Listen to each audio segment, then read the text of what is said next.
Vibe Mundial FM.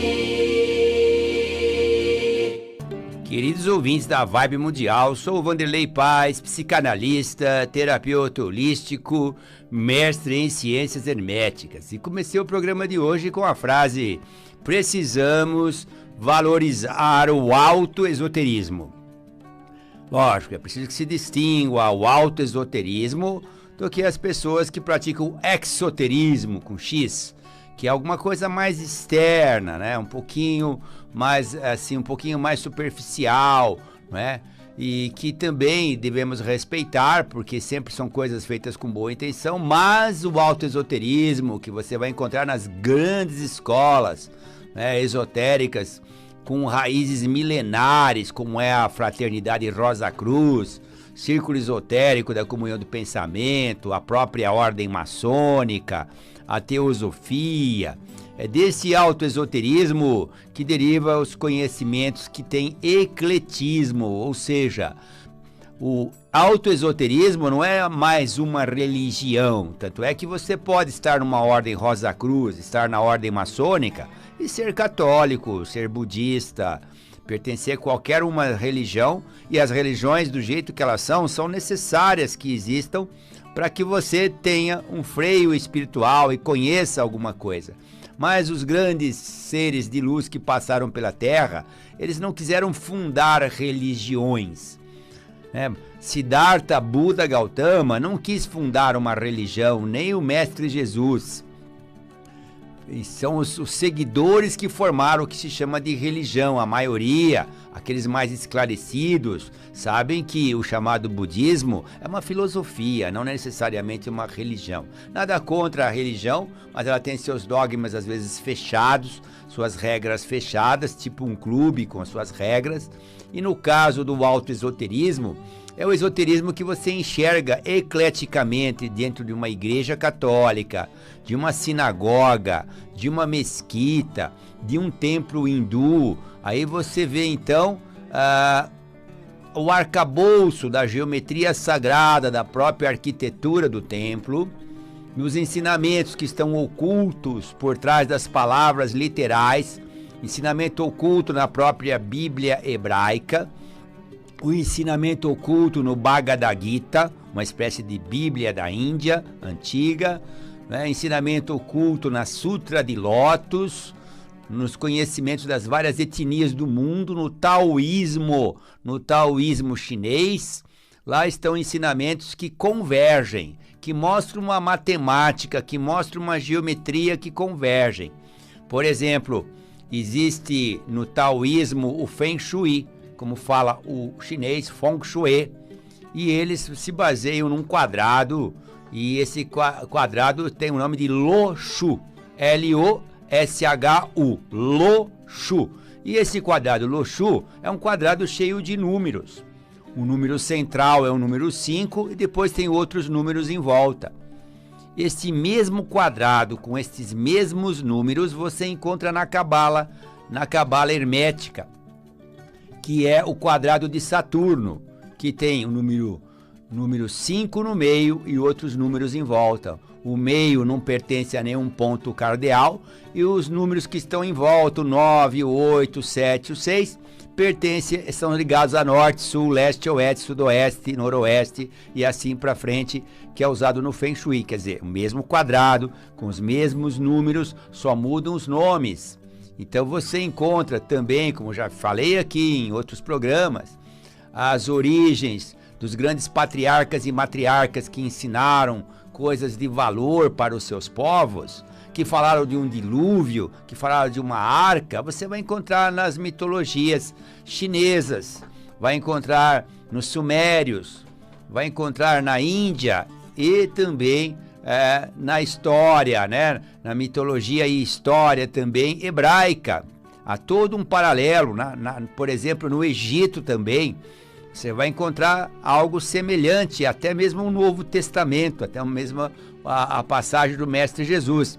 Nada disso significa que é uma invenção, que é uma fantasia mesmo, porque esses povos, muitos foram ter contatos muito tempo depois que as suas histórias já estavam gravadas, história dos seus antepassados.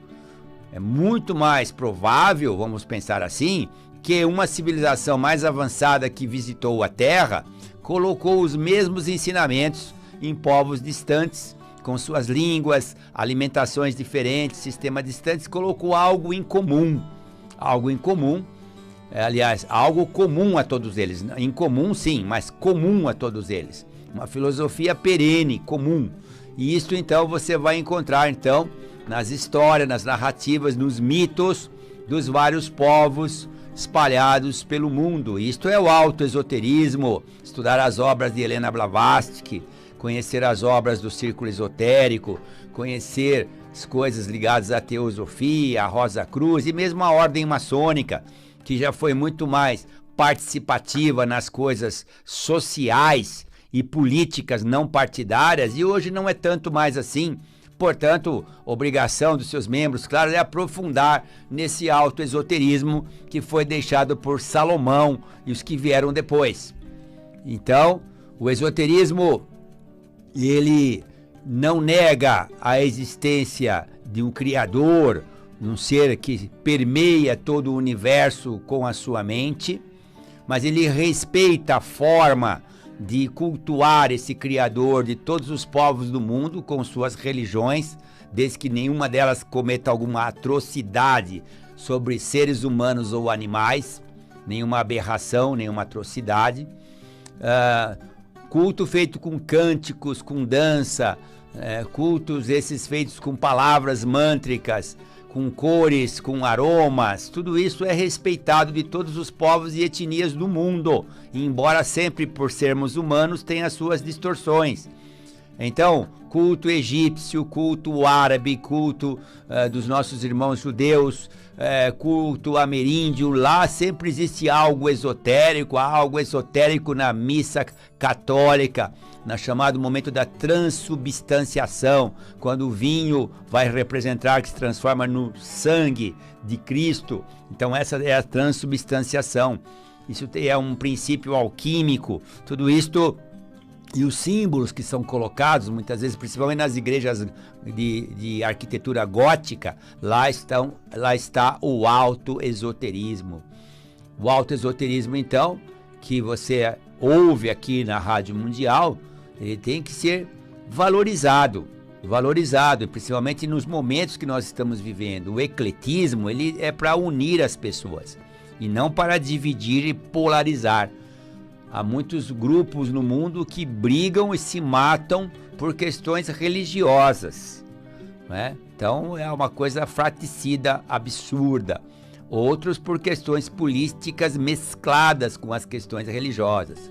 Outro por questões econômicas. Isso mostra ainda uma infantilidade espiritual de nossa espécie, da espécie humana que habita um planeta tão bonito, tão cheio de diversidade de vida que é a nossa Terra.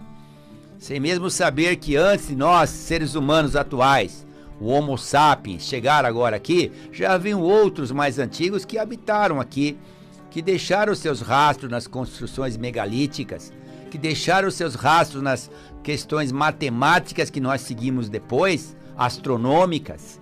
Então o que acontece? Deixaram os rastros para que nós pudéssemos valorizar agora.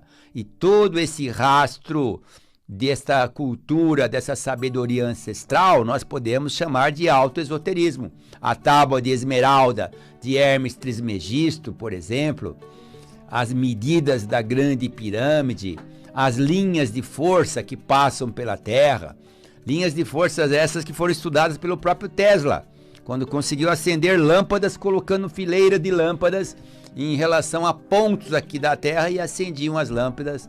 Eu falei lâmpada? Não, é lâmpadas. Saiu um lâmpada aqui, né? E me lembrou de uma letra grega chamada lambda, né? E quando eu era criança eu falava, é uma letra lambida, mãe. Não, é lambda, né? É a lâmpada. Lâmpadas. Essas lâmpadas foram acesas, então, de acordo com as energias telúricas que passam pela Terra.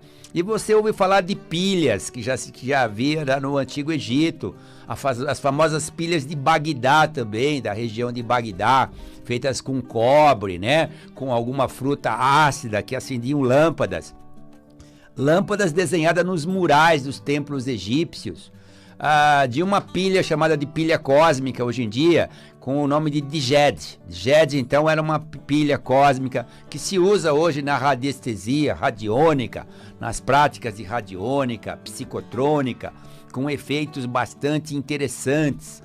Então, tudo isto é o autoesoterismo. E eu quero parabenizar alunos nossos há de muitos anos, desde antes do ano 2000, anos de 1996, 7, 8, que já estão conosco, outros até dos anos 80, pela participação de vocês e até por depoimentos que vocês têm feito em relação a, mesmo num momento difícil mundial como esse, vocês estão conseguindo resultados bons, estão conseguindo, primeiro, preservar vossas vidas, em seguida, orientar os entes queridos, os mais próximos, não prosperarem material e financeiramente, mesmo num tempo difícil de pandemia.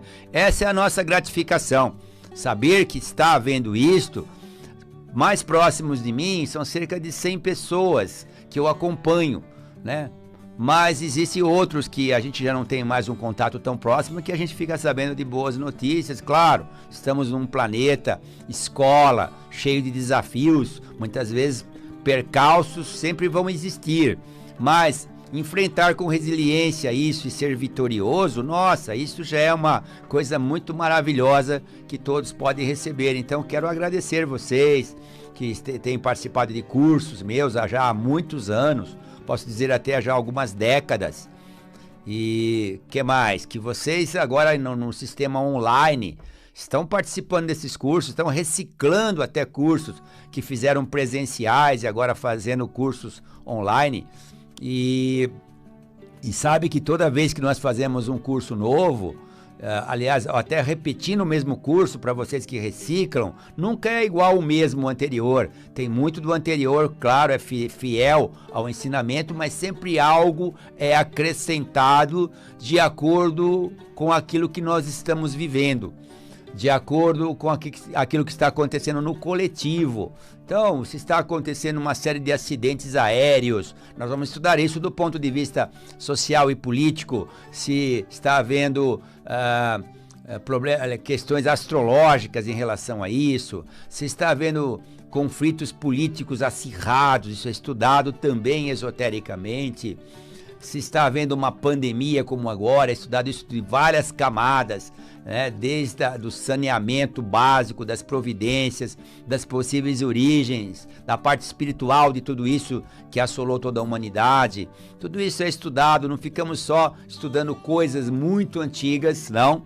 Estudamos as coisas, sim, da sabedoria milenar, mas com algo que você possa trabalhar hoje na sua vida cotidiana com um resultado eficaz. Eu sou o Vanderlei Paz, você está ouvindo a Vibe Mundial, a rádio que toca a sua vida, e o programa é Nas Trilhas da Sabedoria. Vibe Mundial 96.